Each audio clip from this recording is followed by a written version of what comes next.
300 से ज्यादा भारतीयों पर रखी गई निगरानी। जासूसी के लिए पेगासस सॉफ्टवेयर हुआ इस्तेमाल। सरकार ने दावे को बताया बेबुनियाद। इजरायली कंपनी एनएसओ द्वारा बनाया गया दुनिया का सबसे शक्तिशाली स्पाईवेयर पेगासस अचानक सुर्खियों में आ गया है। दावा किया जा रहा है कि पेगासस की मदद से भारत में कथित तौर पर 300 से ज्यादा प्रमाणित फोन नंबर हैक किए गए। हालांकि केंद्र सरकार ने पेगासस के जरिए पत्रकारों और एक्टिविस्टों की जासूसी कराने की खबरों को तथ्यों से परे बताते हुए खारिज किया है। सरकार ने अपनी सफाई में ऐसी किसी भी कथित हैकिंग में शामिल होने से इनकार किया है। बयान में कहा गया है कि विशिष्ट व्यक्तियों की निगरानी के सरकार पर लगे आरोप बेबुनियाद हैं और इनमें कोई सच्चाई नहीं है।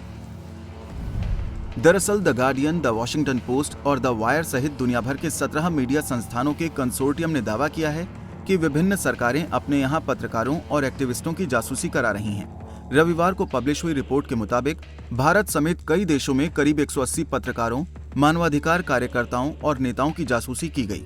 इसके लिए इजरायली कंपनी एनएसओ ग्रुप के हैकिंग सॉफ्टवेयर पेगासस का इस्तेमाल किया गया।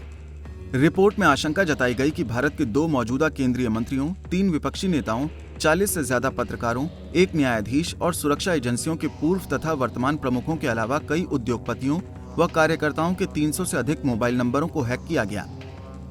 हालांकि भारत सरकार ने पेगासस स्पाईवेयर के इस्तेमाल के संबंध में आरटीआई जवाब का हवाला देते हुए इस रिपोर्ट का खंडन किया है।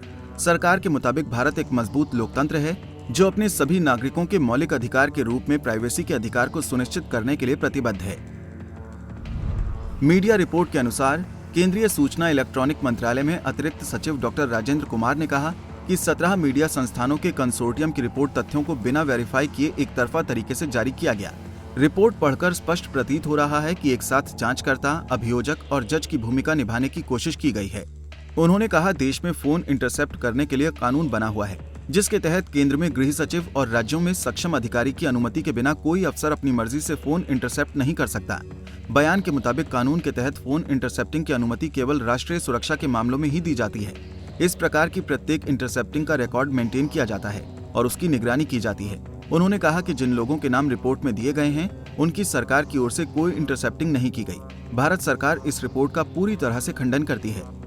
बयान में आगे कहा गया कि इससे पहले भी इस तरह की खबरें फैलाई गई थीं कि सरकार व्हाट्सएप के जरिए लोगों की जासूसी करवा रही है। बाद में यह खबर तथ्यहीन पाई गई और खुद व्हाट्सएप ने भी इसे सुप्रीम कोर्ट में नकारा था।